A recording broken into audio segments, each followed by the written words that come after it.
take home the gold. He could be too far. No, he's kicking. Oh, what a catch! Puts a spicy forehand out in front of Naomi Morcilla. Wu for the win. Team Canada. Garrett Wu! Santos with the layout grab. Oh, that fantastic grab. The claws of Chaffer. Canada just became the world champions. Yo, Canada and the rest of the world. You're listening to the Huckin podcast. I'm your host, Theo, living out in St. Catharines, Ontario.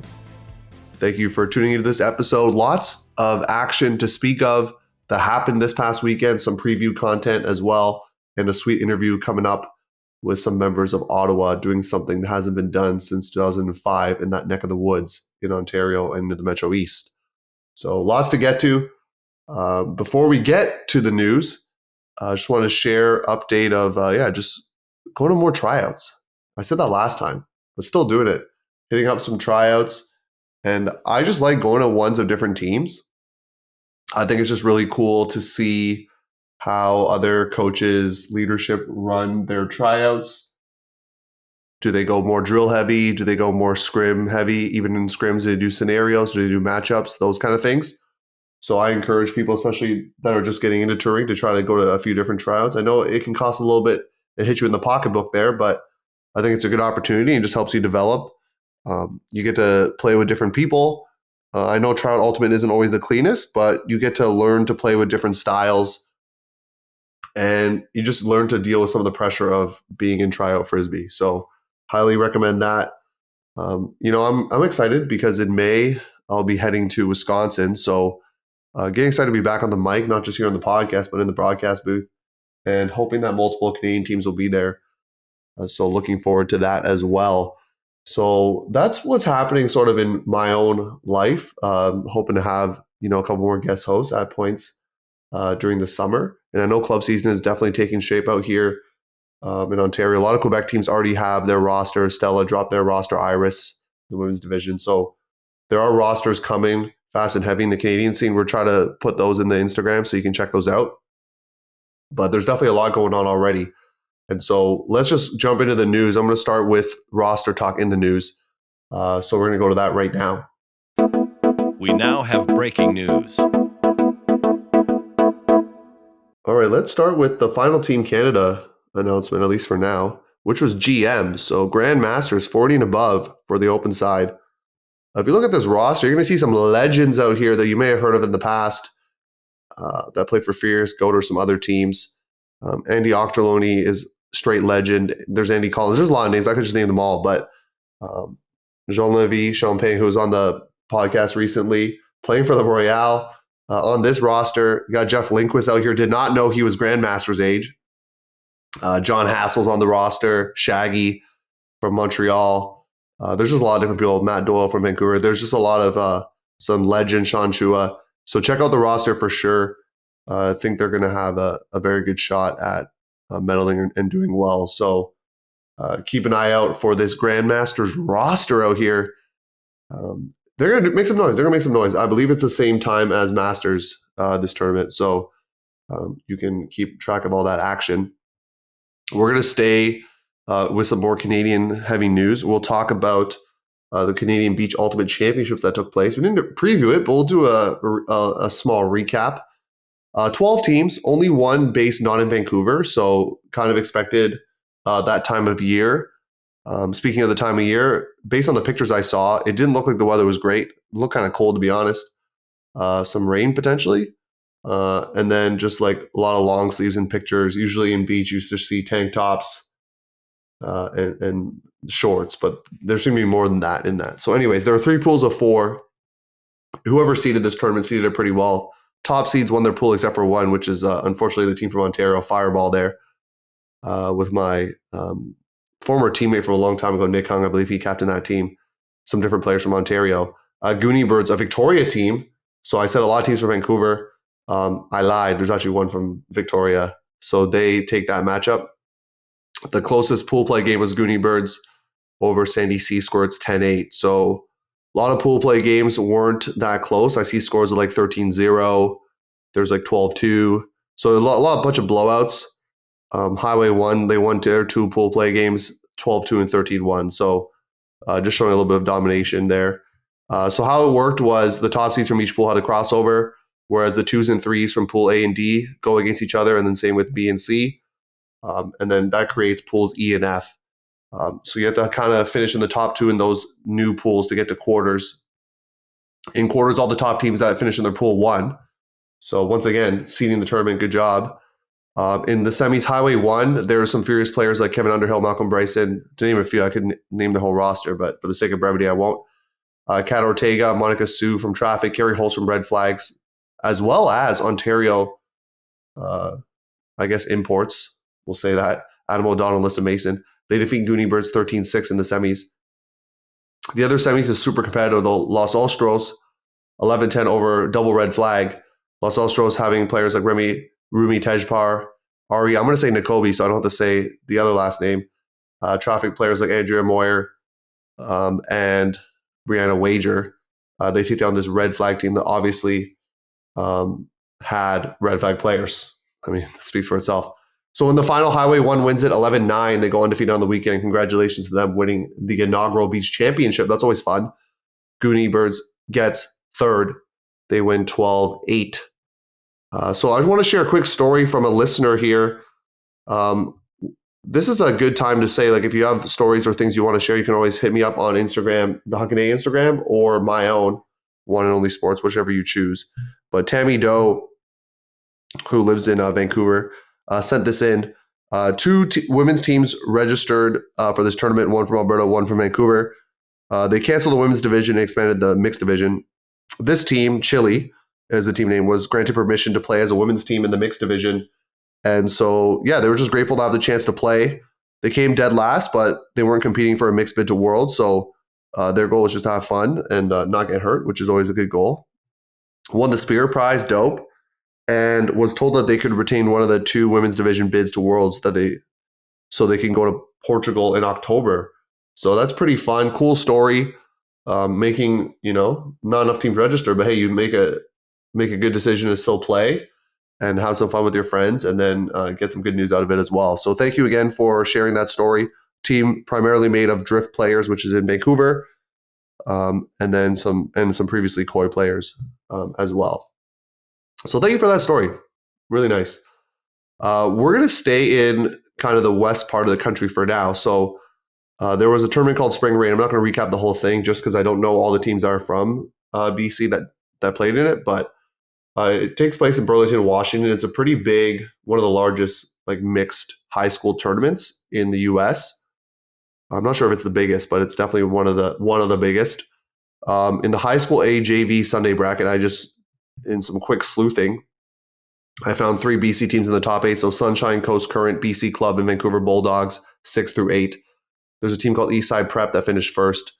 It's a strong team out of Washington, and you'll definitely hear their name in other high school ultimate contexts. I know there's a big high school national invite. You'll probably hear that name at some point again. So this weekend, there's a Sunflicker, which is a tournament in Kelowna. It attracts some club teams because I recognize some team names like TT, obviously, and Fable and Lit. Some other teams, Just Okay, I believe, played in regionals last year in BC as well. Nomo of Alberta. So, and I'm sure there'll be some pickup teams with, Furious, Red Flag, Traffic players, amongst other club teams that aren't participating. So it's kind of like an opening tournament for them. I think a little bit different than Tux, let's say, in Toronto / actually in Barrie this year, Bucks, because that tournament, Tux in particular, usually has a lot of club teams that tour, whereas this tournament has some club teams and then some like put together teams. There's also like a lower competitive division, etc. So that tournament is this weekend in Kelowna, British Columbia. Now let's jet to the eastern side of the country as we go into Metro East recap. So I mentioned that we'll have members of Ottawa on the podcast later in the main event, one of the main events. Also going to be talking high schools. But yeah, they'll be on to talk about their experience. So I'll just kind of recap their results. We'll start in the women's division, though. We heard from the women's team last week, pre-recorded segment about how they did with 8 players. I think they had a couple more. And so they went 2-2 in pool play. They went up against the best player in the region, Jolie Krebs, and SUNY Binghamton Big Bear, losing that first game 13-8. Able to bounce back with a huge win over SUNY Buffalo, 13-2. and followed that up with a victory 13-3 over Rutgers, but unfortunately fell by 2 to Columbia, which kind of gives them a harder quarterfinal matchup because now they have to take on the 2 seed out of Pool B instead of the 3 seed. So not enough on this day. They fall 10-7, but rebound by winning their next 2 games by that same scoreline. So they flip it and win against UConn 10-7 and then NYU 15-4. So they finished 5th. I don't know off the top of my head where they finished last year, but I think it was similar. So, or maybe even higher. I can't remember. But congrats to Ottawa for even going and those students who went a couple of weeks ago or a week ago to regionals to make this happen. It's a cool experience and something you'll remember, and hopefully you'll have a couple more players join you in the series next spring when you hopefully do this again. We'll see you in the fall, though, for Canadian Nationals, of course. And a lot of them will also be in the club scene. So jumping over to the men's side, yes, they do call it men's in the U.S., so we'll refer to it as such. Ottawa goes 3-0 in pool play, taking down RIT 15-4, Central Connecticut State 15-2, and SUNY Albany 15-4. So the closest they give up is 4 points in pool play. So just utterly dominant, commanding in pool play. And that more or less continues in bracket play. They take on Rutgers Machine 15-8. Rutgers actually knocked out the 2 seed in this tournament, UConn, in pre-quarters 12-11. So that's how they booked their ticket to the quarters. Ottawa then defeats Princeton 15-10 and then ultimately beat Cornell to go to the show. I'm going to mention this in the main event, but the first time since 2005 that a men's team of the Metro East has made it to nationals. On the women's side, Ottawa has made it in more recent times. So this is a really big deal. First time ever for the program. They defeat Cornell 15-7. Cornell had to fight through the team that technically earned the bid for the region, even though it's Otto, which was SUNY Buffalo. They beat them 15-10, and then Cornell beat Columbia 15-10 as well to make it to the final. I butchered the name later on in the main event, but AK Rajan, Rajan Studios filmed all these games, including highlights. He just messaged me earlier today. The highlights are up as well. So you can just type in the Rajan, Rajan Studios, find it on YouTube, or just search up Ottawa versus Cornell Metro East final on YouTube, and you'll find that film. It has a lot of views already. So thanks again, AK, for filming that. So Ottawa, you're going to nationals. We'll hear from you later on. But not the only tournaments happening in college, not the only prospects for Canadian teams going to U.S. College Nats. We have a few tournaments this weekend. We're going to start in New England just because we're already on the East Coast. So McGill's the 6th seed overall. There are 3 bids for this region and a 3-headed monster that lies in their wake. And that's going to be UMass, Zudisk, Vermont, Chill, and Brown, Brownie, and Motion. Those are the 3 seeds in that order. McGill draws Brown in the pool. They lost to them in sectionals as well, or conferences is what they actually formally call it. They lost 15-10. So McGill, uphill battle, but they, on the interview that they had on a few episodes ago, they were pretty confident and excited for the challenge. So they also have UMass B and Northeastern B in their pool. So how that shapes up is there's going to be some crossover action as well, with the top seeds playing each other as well as the 2 versus 3. 2 versus 3 to kind of stay alive. The first crossovers between the top seeds is kind of for seeding, and then we'll go into quarters, etc. So with this, if you make it to the championship game, you qualify because there's a 3rd bid. So just because you lose that quarter, you're not done. You fight through the 3rd place bracket. You got to make it to quarters first, though, is the thing. And so 3 bids in that region. Kind of cool to see some B teams in there for them to gain some experience. I don't think any of them are going to do a lot of damage, but 16 teams overall, 3 bids in New England men's. Now let's jump over to Northwest men. So going back to the west side of the country, 2 teams going, 12 teams in the region, 2 bids. UBC men's draws Oregon State in their pool matchup. So just going to take a look quickly if they've matched up this year. And luckily, I have this great document that I know he's not going to like the shout out, but Ben Clark helped me kind of figure out. Is this document where I can keep all the results from the year? So just looking to see if they've played Oregon State. And they took a 12-11 loss to them at Pres Day Invite. So they've had some battles with Oregon State, kind of obviously a regional rival. It is regionals, but having a good battle with them through the year is a good sign. And they also draw Washington B in this tournament as well. So this is an opportunity for them to make amends or to continue fighting on. They were close last year. I believe they lost to Washington. Game to go, I believe, if I'm not mistaken, if my memory serves me correctly. But yeah, that's UBC's path. Let's jump into UVic's path. They take on Utah Zion Curtin, 4 seed overall in this tournament. Victoria's the 5, and there's also Washington State. Didn't know they were a Frisbee school, but they're also in this tournament. So yeah, let's take a look before I even jump into the rest of the bracket. Let's take a look at UVic's results to see if they've played Utah and the results. Sometimes when we look at these things, we think, oh, well, they've played, 3 months ago. It's like, well, a lot has changed since then. So sometimes you can't take all those results fully. So let's just take a look. They did lose to Utah Zion Curtin 12-10 in the 5th place semis at Santa Barbara Invite. So that was a long time ago. That was like late January. They also lost to them more recently at Pres Day Invite and Northwest Challenge. So unfortunately, they were not able to pick up dubs against them either time. So that's a little bit tough there. But yeah, we'll see what happens with this UVic side. Got some exciting players. And I've said this before on the podcast about UVic. They have something that I really respect, which is their like alumni base and community. I think they do a really good job of like building up a core of people that really care about the program. And so wherever you go in the country, if there's UVic alum, they like love it and they'll like talk about it all the time. So UVic does have that 11-10 victory over UBC at Cascadia, their conference. They did drop games to Oregon State, Oregon, and then Oregon State again at that tournament. So we'll see what happens. 2 bids, like I said, so it's going to be tough sledding. I mean, it is if you want to get to nationals. So how it works is first in each pool draws into the semis. You win the semis. You play, obviously, in the first place game to go. If you finish second or third in your pool, you have to fight through, and there's a backdoor bracket. So even if you lose the semis, so finishing first in your pool is important because even if you lose that semi, you get backdoor quarters, so you still have a chance. It is a tough sled, but hey, let's see it happen. Northwest Women's, I would love to preview it for you, but unfortunately the schedule's not up yet. So at the time of this recording, so unfortunately I can't do that for you. 9 teams, 6 bids. UBC, pretty much a lock to go. I know they're going to want to lock up the 1 seed and win the region once again. UVic went last year, looking to go again, especially with all those bids. So wishing the best of luck to those teams once again. No schedule, so can't really preview it. But that's regionals on the horizon for you. And so let's shift quickly before we go into the first main event, which is Ottawa, and then the second main event, a small preview of high school invite or the high school nationals happening.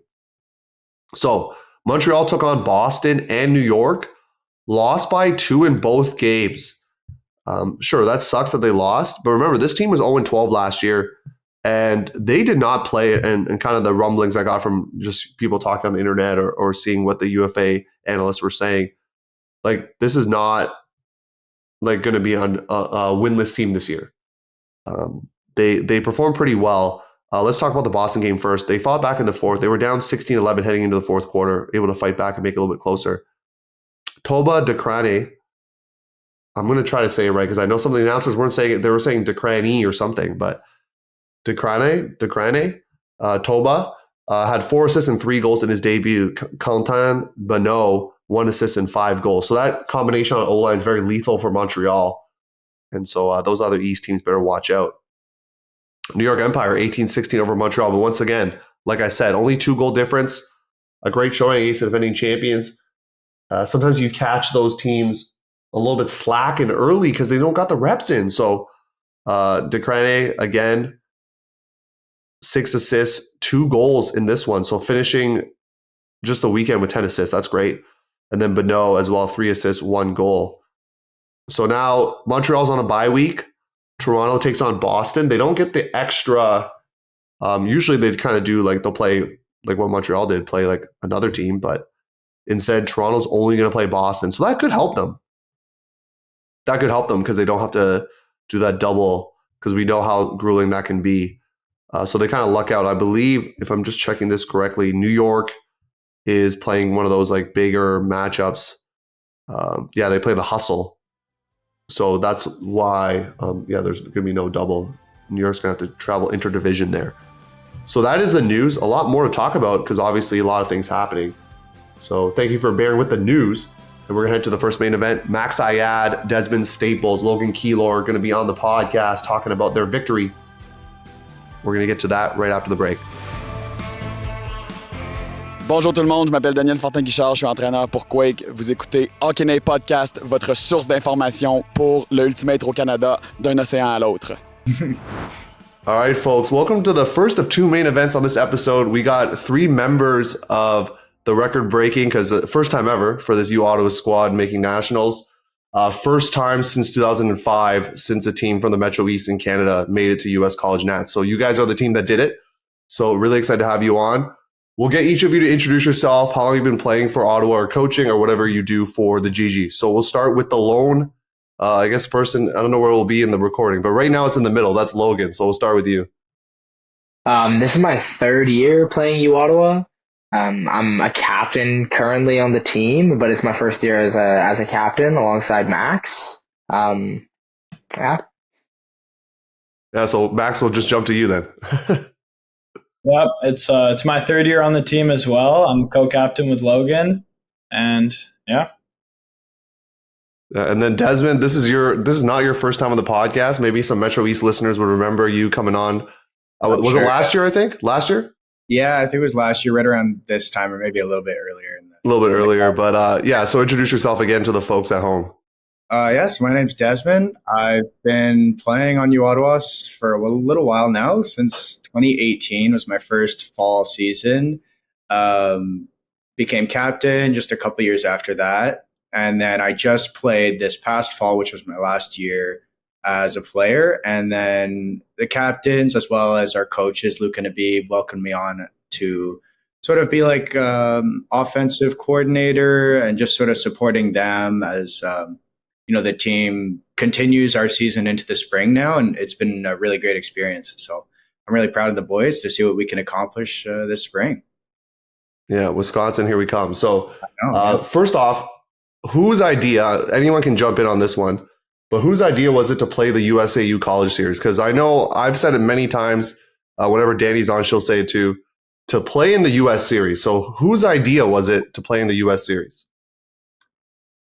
It was for the past 2 years, I've been the one that's really been pushing for it. And I got that inspiration from a previous captain on the team, Simon Walker, who had organized us to go to a sort of smaller tournament, kind of like CCC, which we went to recently. That was a couple of years ago, but it got canceled because of COVID. And then we sort of put it on the back burner until last year, where I was really pushing for it with the support of the other captains. Or was it just you last year? You mean Keillor? I think it was just you. Just me and Keillor. Yeah, it was just me and Keillor. And so we were really big proponents of it. We'd seen it in club, how intense the US is, how good it can be for our development. And Luke was a big supporter of it as well, because he had done some college when he was on Carleton. So we really just were trying to go for it. Uncharted territory for us. And then this year, after we did one tournament last year, this year we really made a big push to get people out for the series, which took a lot of organization, especially for sectionals or conferences, which is during our exams over here. That took a lot. People driving back and forth, people coming down Sunday morning just to have enough people for one game. But we needed enough to be eligible to go to regionals. And so I'm really glad they did, because this has been way more successful than me or Simon could have hoped. Yeah, Logan, you had talked about in the pre-recorded segment about what some people had to do. Some people had exams, so some people had to drive in on Sunday morning. As a captain, how did you get buy-in for players to want to play during exams? Because, you guys are student athletes out here, keyword student first. So how did you get people to buy into that? I think a big proponent of that was our coach, Luke. He's been pushing hard. We did Carousel City Classic last year, and that's more during our classes. It's a lot easier to get out to, and I think people are kind of itching to play something in the fall outdoors. It's a lot of fun. Get out of the dome, get outside playing again. It's kind of the start to a spring and summer season. And this year we did it again, and Luke was pushing hard. He said, "Look, like I know sectionals or conferences is in 2-3 weeks from now. You have like 2-3 weeks to study as hard as you can for your exams in advance, and that's the commitment you're going to make to this team, is really preparing yourself ahead of time so that you're not cramming last minute and doing poorly in school or not being able to go to the tournament due to being unprepared. Is trying to be as ahead of the game as you could be and really pushing us to all make it out to sectionals whenever possible. Unfortunately for people who had exams on the Saturday and Sunday that conferences was hosted, they couldn't attend, and there's not much they can do there. But I think everyone else, we had a lot of people with exams on the Monday following, and I think it took a lot of preparing in advance, which was pushed very strongly by our coach, Luke. Yeah, Luke's a legend out here. So now let's shift to the actual tournament. Max, we'll start this with you. What was the messaging and game plan? Because maybe you've seen some of the teams before, probably I think Cornell. I'm trying to think of some other teams you might have played earlier. But what was the game plan going into this tournament? Yeah, I mean, we played Cornell in the finals of our section, and we'd played Binghamton a few times. We played them at Carousel City Classic twice. And aside from that, we didn't really know much, so it was hard to game plan. But we just always have this belief that when we're at practice, like those are the best reps we're going to get. It's the best team we're going to play all year. So we just pushed ourselves really hard leading up to it, trying to get as many guys out to the dome as possible. Then when we got there, we just upped the intensity, upped the effort, and went really hard. And yeah, it turned out pretty good. Yeah, anything to add there, Desmond, from your coaching perspective? Yeah, like Max was saying, we didn't really know a lot about some of these teams there. So like during some of our Saturday games, even at regionals, we were sort of up big on some teams. And Luke just told me like, hey, Des, I'll take care of this game. Don't worry about, calling plays or whatever. Go watch the other teams because we need to see something about them. And we were kind of trying to figure out who we should watch, like who could be top teams. And it was so even, like between the other teams, we hadn't really picked any one team to be like, this is the team to watch, because we already knew about Cornell. We knew, how they played.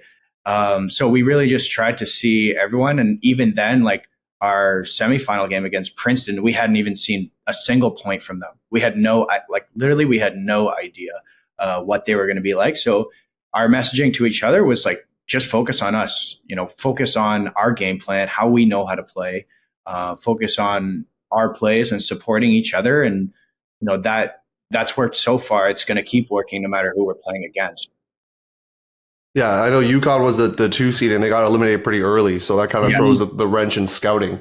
Yeah. So as we look into the bracket here, by my count, scores of 15-8, 10, and 7 is what people put up on you guys. So I'm going to say it, commanding performance out here, like especially at a regional tournament. So I'm going to say it out loud. You don't have to say it. But Logan, what was the key to success for the team to not just win, but win in that fashion? Like the final 15-7, that scoreline is not close. So what was the key there? I think one thing Luke really preached was not rewriting the book. Like what Max mentioned earlier, we were the best team we're going to play all year in our warm-ups and our practices. I think a big part was just trusting our systems, not trying to make anything too crazy, not trying to make up any new game plans specifically, just like playing the game we know how to play. And I think we all committed to that. 15 guys deep. We had a couple injuries, so 13 guys deep towards the bracket playing there. But all 13 people committed to being fully for our systems, committing to learning them. Like we would walk onto the line, say like 5 words, and everyone knew exactly what set we were doing and exactly where they needed to be and who was best at what. We could switch around when the game started. We see what matchups are better for us, but it was just a commitment to really like sticking to what we know and sticking to what we've been practicing all year. Max, anything to add there, or Desmond? Yeah, I mean, I'd say, me and Des were just talking about it earlier before this call, but we left nothing up to chance. Like the games when we think back and when we watch the videos, they feel so intense. Like, even though we were up big, we could have checked out. You know, when you take half, like 8-2, the game's probably over, but like we could have checked out, but we were going so hard right down to the last point. Like, everyone was pushing each other. All the boys were setting the tone and just going hard throughout the whole game. And that just helped us like really crush these guys. Yeah, big shout out to Ashkat Rajan, who I'm not sure if I'm saying that properly, but I met him a few times. We were DMing back and forth as the game was happening. He just giving me some score updates. So, yeah, check out his YouTube channel for that. And you can see the final. It already has like 1,000 views within like less than a day. So a lot of people are trying to check out that Metro East final out here. So yeah, he's a super nice guy too. He came up to us after the game, just sort of saying like how he didn't really know much about us. I think a lot of the teams down there didn't really know much about us. They didn't know what region we were supposed to be in. They didn't know why we don't always go to these tournaments.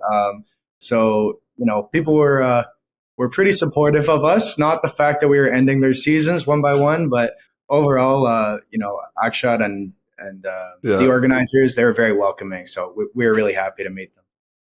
Yeah, the Rajan Studios on YouTube. That's the channel you can find that stuff on. So check it out. Okay, Logan, walk me through this. The throw goes up. I believe it's Marty who catches the final point, correct? No. It's Theo. This is a big story, actually. Okay. This is huge. So final throw goes up. This person that I thought it was Marty for some reason. I don't know why. But anyways, this person catches it. What's the reaction? Like, how are you guys immediately feeling? Like, what's going on over there? You said there's a story too, so I'll let you share that.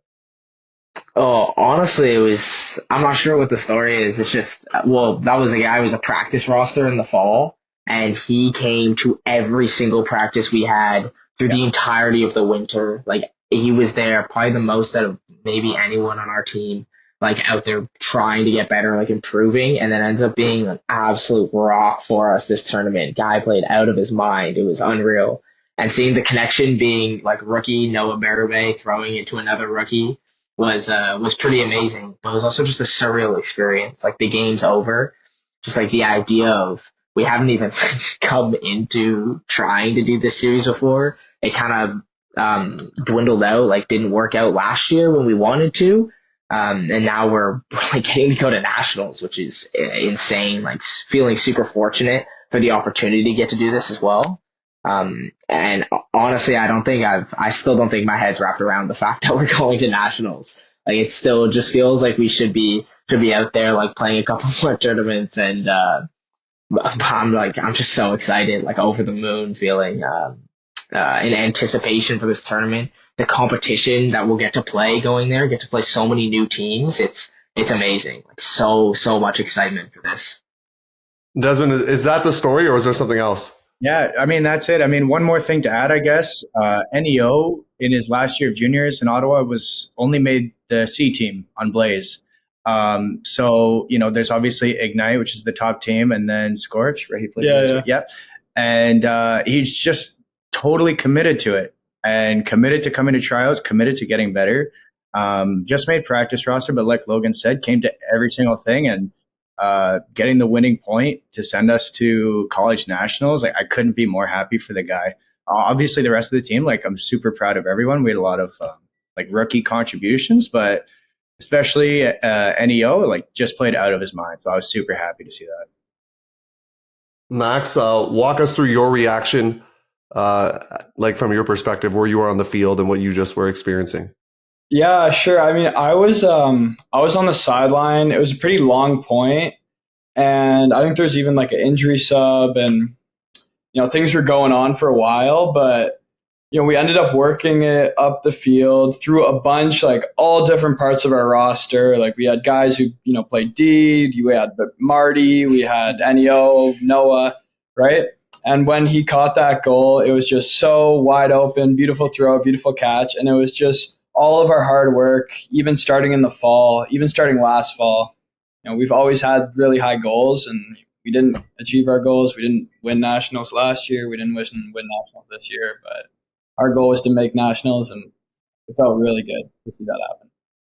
Yeah. So You've now booked your ticket. Have you formally accepted? I think you have to like formally accept it, right? Yeah, Yeah, we did. Yeah. Okay, so just want to make that clear. I got in the car yesterday. So formally accepted now. So talk us through the next steps. We'll start with you, Logan. Talk us through the next steps and how you're going to get to nationals, all that good stuff.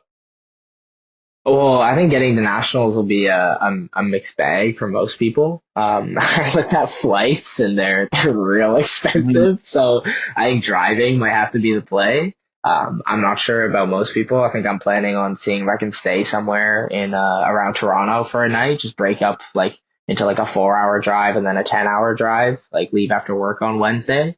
And I'd probably recommend most people on our team to try and do something similar if they can, because it's 14 hours the day before you're playing at nationals is not exactly the ideal situation we want to be in. And then also like seeing if we can get some practices. I know it's tougher to get field time through the school because we're no longer in a semester. But seeing if we can get the whole team to meet somewhere. I know some people go home, like, and there's nothing we can do about that. That happens. But getting whoever we can out to just keep playing, like keep getting reps together, but also just reps period, playing Frisbee, like throwing, trying to keep our conditioning up. Because it's a long enough break that if you kind of get lulled into it, I think we could maybe lose an edge. I'm not sure if anyone else has anything. You want to talk about practices? Yeah, I mean, I know our field times are over. We're fortunate enough to get free fields from the school, but I think during the summer, it's not going to be the same deal. But I know we're going to sort something out. We haven't really looked into it too much, but I mean, knowing these guys, they're so committed. Like, we'll have practice in our living room if we have to. Yeah. These guys, they'll get after it. We'll just hit the park, and we're going to be putting the work in no matter what. And Logan, you had mentioned this before, kind of on the pre-recorded segment, but if people feel so inclined, if they want to support your team, what can they do right now?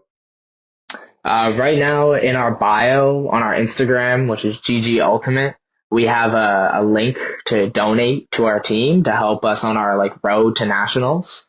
We have a few goals we can hit. If we hit a certain number of donations, we'll get a bonus. If we hit a certain monetary amount in our donations, we'll also get a bonus from the company that's hosting it, doing the fundraising for us.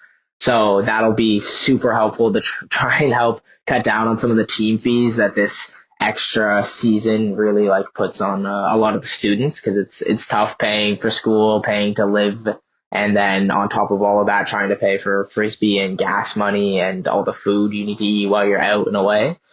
So that would help us a ton with that mission and be like greatly appreciated. Like anything at all would mean a lot. And at the same time, you can follow the Instagram page and follow us on our story and see how we're doing at nationals from day to day. Yeah, Desmond, is the school as you're a club team over there, I think, right? Yeah, I mean they change the wording around sometimes, but yeah, competitive. Is the school able to help you out at all? Is there any support that way, or you don't want to throw them on the bus on the podcast, maybe? But no, I mean they've been really supportive, like with the fields. I mean that's honestly key. We do get some funding from them. Obviously, it doesn't cover everything. They have been helping us out, like getting this sort of fundraiser going, giving us like a platform to use.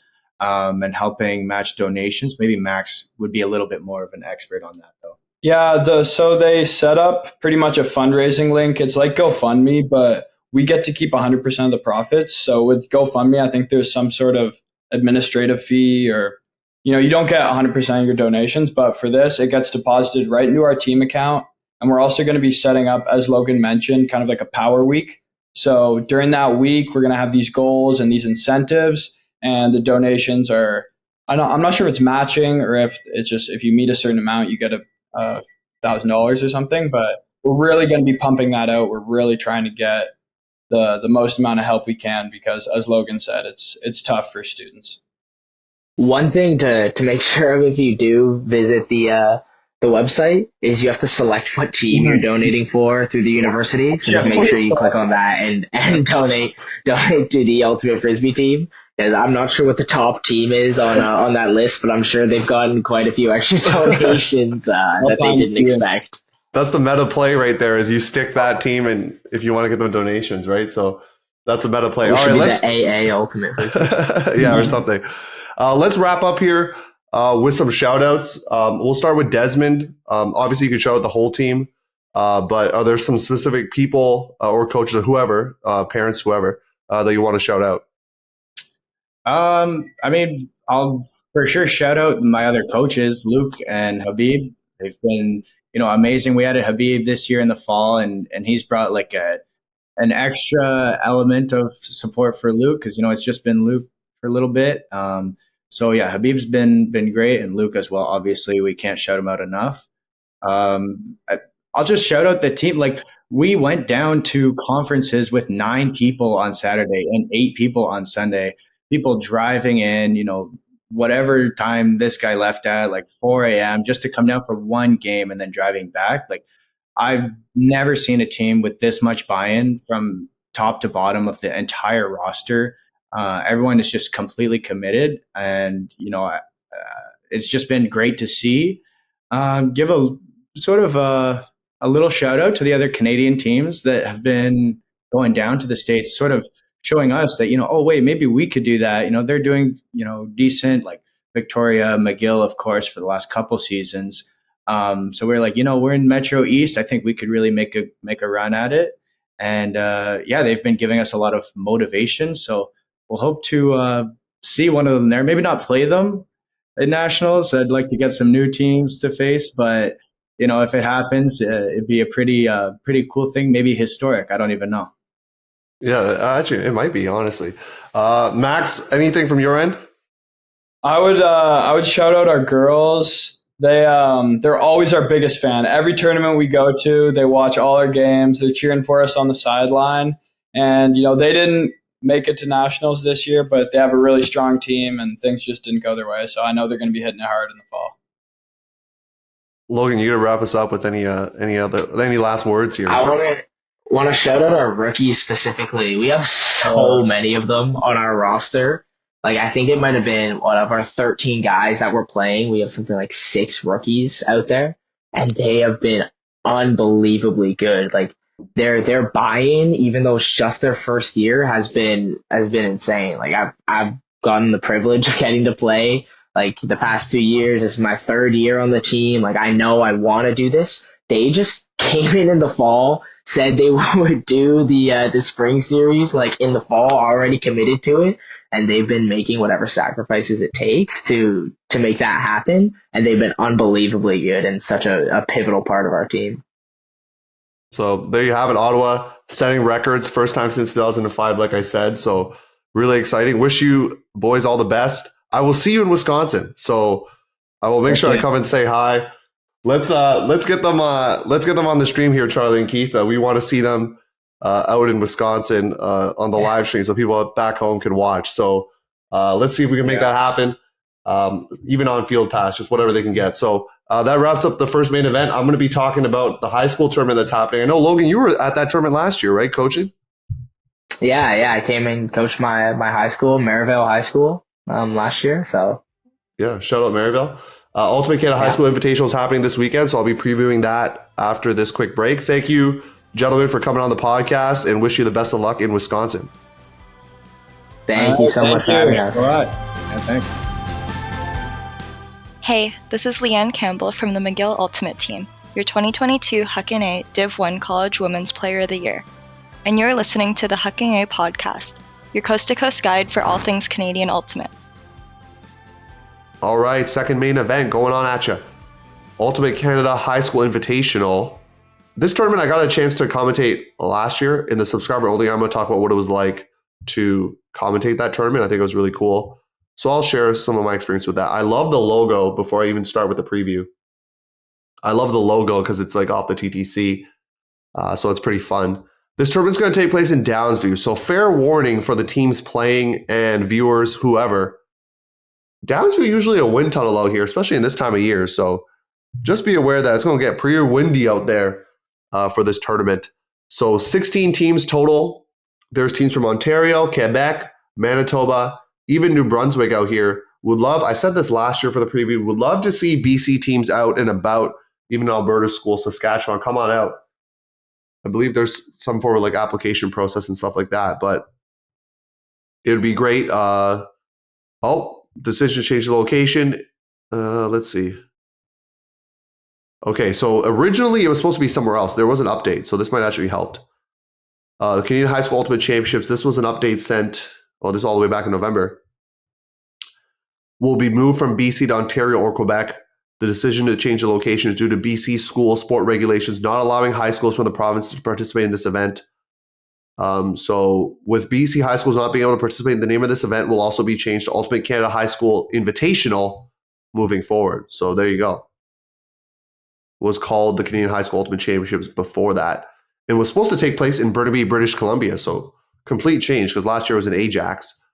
This year it's out in Toronto. So with that kind of background, let's get into the preview. 4 pools, kind of traditional set of what you expect, right? Pool play and then quarters, etc. So let's go through each pool. Pool A, we have the defending champions, Adam Scott Lions. We actually had a chance to interview them, or I did, last year. So I'm sure some of those players are returning. So keep an eye out for them because they're going to be good. They came first last year. In their pool, they have the Nepean Knights out of Ottawa. They came 12th last year in 2023. The Mitchell Montcalm Cavaliers out of Quebec, Sherbrooke, 8th last year. And then the Westwood Warriors out of Winnipeg. People aren't going to know anything about them because they did not play in this tournament last year. I was able to do some sleuthing before to find rosters. Wasn't as successful this time around. So, yeah, I'm not able to kind of give the same insight of club players, etc., that maybe I was able to give last year. So, yeah, we kind of have to go off just kind of the names of what teams they are, I mean. Because otherwise, yeah, you're not going to be able to know what club. And sometimes even with the junior rosters, you're not always going to get the rosters anyways. So that's kind of what's happened. Yeah, it is what it is. So if you click on the Tournament Central for them, they have announced all the teams, all the information. Parents, if you're listening, you can find that out. You probably already know this anyways. There's like a bunch of coach and chaperone requirements, etc., roster requirements. You submit the roster in the appropriate format by email. So that's why, that's where the rosters are being sent. So that's where all the information is located. Unfortunately, not accessible to me. Now let's go to Pool B.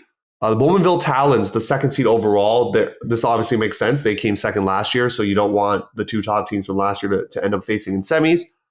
So Bowmanville Talons, they're coming back for revenge. The finals game, if I remember this correctly, 8-1 half. I can't remember. It was more than 8. I think it was 8-0 half, if I'm not mistaken. I'd have to go back and watch it. But I had a chance to commentate that game. Couldn't believe that it was half like that in the final. So is that on the back of the minds of some of the players? I don't know. But it's definitely something that happened. Okay, they went down big into half or past half. So Notre Dame Cactus out of Montreal, love that. 6th overall in the tournament last year. The Sturgeon Huskies out of Winnipeg, Manitoba, the 3rd seed in the pool, 10th last year. And the Cawthorne Park Panthers out of Mississauga. Hey, it's close enough. You didn't play last year, but you get to participate this year. Make some noise as the 4 seed. Kind of cool, those 4 seeds in the pool that no one knows about. Obviously, there's not going to be a lot of game football here either, folks. So there's a chance to just try to make some noise out here. Okay, Etobicoke Rams. I mean, this seeding completely makes sense. 3rd last year, 3rd seed overall, Pool C. St. John's Ravenscourt Eagles. Winnipeg, they had some, I was about to say their previous name, Mofo, but Team Manitoba players. They came 5th in the tournament a year ago. Le Coude, which is out of Moncton, they have players from Odyssey, Mathieu Martin, and Clement Cormier. They're, like I said, they're out of Moncton, New Brunswick. Pretty cool. They may or may not have a coach, or they did last year at least, that is a former member of the Bare Naked Ladies. So that's a fun fact for you that I learned when I was live streaming their team. The Marshall McLuhan Rebels out of Toronto. They got a big presence on social media. Check them out there. They came 14th in this tournament. They're always a perennial team that shows up at this tournament. So they're going to play in their hometown. I know they're more like kind of East End Toronto, but hey, hometown still. Toronto's that big. So chance to have some family come watch them play and cheer them on. So now Pool D, the last pool of this tournament. Calvin Clippers out of Winnipeg finished 4th last year. And this is very interesting. two teams that did not play last year, at least according to what I see. RS McLaughlin Trojans out of Oshawa and the St. Matthews Tigers out of Orleans are the 2 and 3 seeds respectively. So, okay. I mean, you got two teams that didn't play last year, and you're going to seed them higher than a team that did play last year, albeit that team did come last. So the last team in this tournament that I'm going to talk about is Josephine Dandurand. Oh, what's their team name? They're from Saint-Jean-sur-Richelieu. Let's see if I can locate their team name here on the fly. But they're the last seed in this tournament. They came 16th last season. So that is who are the teams that are playing. Unfortunately, I'm not going to be able to find that team name while I'm speaking here. But yeah, this is going to be a cool tournament. For, like I said, you'll have quarters, all that stuff, that traditional way. Tourney goes from 9 to 5:50 on Saturday with pool play, traditional quarters, and then finals at 3:30 Eastern in Toronto. So that'll be a little bit earlier for those watching potentially in the prairies. They are, and then potentially later if you're watching New Brunswick, they are going to be streaming this tournament. Yeah, I'm not sure which games exactly, but you can take a look. Once they announce the streaming schedule, you can keep an eye out on that. I'm sure obviously they'll stream the finals. Let's see if they actually have the streaming schedule loaded up here. I'm just going to take a look as I'm speaking. But yeah, this is an opportunity to watch some of the, I mean, it's not all club players. I'm going to be real about that. But there's going to be some talent out here that you're going to maybe know their names later on. So definitely keep an eye out, folks, is all there is. It is a bit windy, so just be cognizant of that when you're watching. Because obviously it's going to affect the play a little bit, right? It makes sense. So yeah, that is going to be the episode for today. Like I said, I'm going to talk about my experience commentating this tournament last year. So it was a pretty fun thing to do. I'm going to talk about it, my experience there, all that good stuff. So I'm just going to look at the master schedule quickly before I sign off. There are a couple games bolded in the schedule. Hasn't been announced yet formally, but it looks like it's bolded on the schedule at least. So they're set to be on field 1.